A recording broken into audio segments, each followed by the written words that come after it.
Hello, bearded bee people. Welcome back to B&K Bees. I'm done moving bees.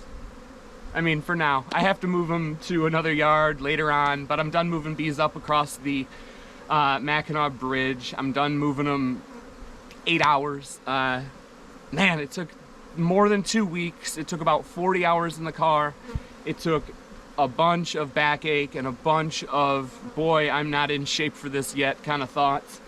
But we got them moved. We had to sell some downstate to make the trailers work out. And we didn't get all of the empty equipment, not even nearly all of the empty equipment, but we got all the heavy, actual live bees up here. We brought up the bare fences. We got them fenced in. I'm happy to be able to call that aspect of the bee year done, because it's just not any fun. We're not set up in a migratory aspect where I can just pull up a forklift and put 4 hives on a trailer with no backbreaking effort. I have to ratchet strap each of these individually and then pick them up with my hands and back and put them on a trailer. And so it is just not fun. We are not set up for that to be an easy process, and it was not an easy process. We got a little bit of footage of going across the Mackinac Bridge, but other than that, it really wasn't a great taking video kind of activity. Now we're done. Now they're here. Like I said, I have to get these bees moved out to the individual honey yards that we're going to utilize, and I'll do that over the course of the next couple of weeks. But yeah, right now I'm just kind of sitting literally on these colonies, just waiting for the temperatures to get a little bit nicer, to get a little bit warmer at night, so that I can feel good about messing with the brood areas and seeing where these colonies are at. We intend on selling nukes this year, so I really have to get in and start classifying. I would be very surprised if some of these bees didn't have drone brood in them already, because they spent quite a lot of the spring in the Lower Peninsula where it was quite warm, and they're all bringing in tons of pollen, and they have been for some time. So the swarm clock is ticking on me, and I really am looking forward to getting in and pulling frames out to start making nukes. Right now, in an effort to save money and just utilize some of the resources that we have, I am letting the bees rob out some honey boxes, some dead out honey boxes. We've got a couple of stacks underneath that tarp over there, and those ones that are just on their sides getting robbed out. But I am also feeding sugar. I have a couple of communal feeders out there. You can see those are my favorite communal feeder idea, thanks to the Canadian Beekeepers blog, where everybody got that idea from. But yeah, so I'm just feeding, letting them eat some honey that we have, and waiting for these nights to get a little bit warmer so that I can start digging in. I'd like the ability to move the colonies out before I start actually splitting them, because splitting 100 colonies in one backyard can get really, really messy really quickly. And not to mention, we've got neighbors who we mentioned, hey, we're beekeepers when we moved up here, but I also went out of my way to say we don't plan on keeping bees here at the house. And I don't plan on keeping bees here at the house, but as you can see, there's the house. Here are the bees. So as of right now, according to my neighbors, I'm a liar. What they don't understand is we needed a staging area. We don't have access to all of the outyards quite yet, nor do I know if they're all accessible quite yet because of the mud and snow and stuff.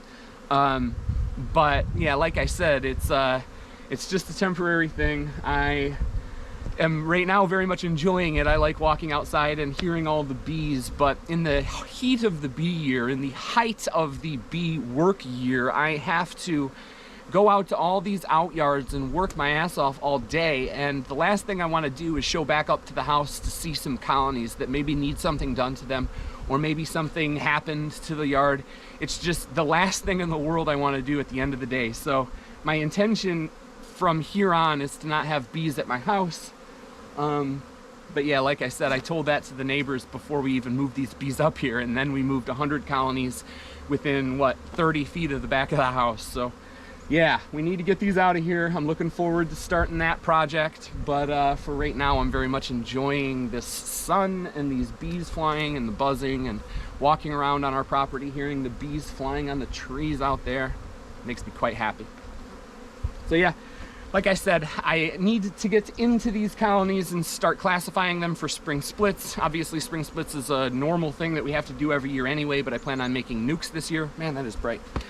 I plan on making nukes this year, so the spring splits are going to be quite important and have every intention of preventing every single swarm that might be starting in this yard right now. And in order to do that, I've got to be able to get into these colonies here within the next week or so. The extended forecast looks like that is going to be possible, so I am pretty happy about that. But yeah, like I said, we are up in the Upper Peninsula for our first spring, and man, I'm excited about that. Here you can see our property. We bought 32 acres of beautiful up north wonderland.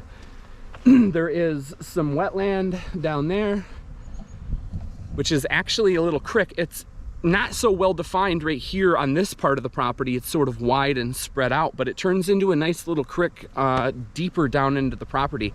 And I enjoy gold panning. And when Katie and I walked the property the other day, she dug her hands into that creek and found a garnet with her hands. And I don't know if you guys know anything about gold panning, but garnets are considered heavy material, and the heaviest material in a river is going to be gold. The fact that she found a garnet with her hands in that creek makes me think that there might be other heavy stuff in that creek. So at some point over the course of the next couple of days, I'm going to get out there with a gold pan and probably put a video up on the BK Curiosity channel if you're interested in that kind of thing. But yeah, this is our wonderland. You can see we've got some trash stuff out there that I'm not super excited about, but it's super easy to get to with a truck, so we should be able to clean it out over the course of a weekend or so. But yeah, man, I'm just geeked. I'm geeked to be here, have all these bees, be in my favorite spot on earth, doing my favorite thing. I hope you guys are excited as I am. Like I said, let me know how your bees are doing. How do they look after winter? What are your plans this year? Leave the comments in the comment section below. We'll get a cool conversation going. I'm excited. Thanks for watching. Get out there and have some fun with your bees. See ya.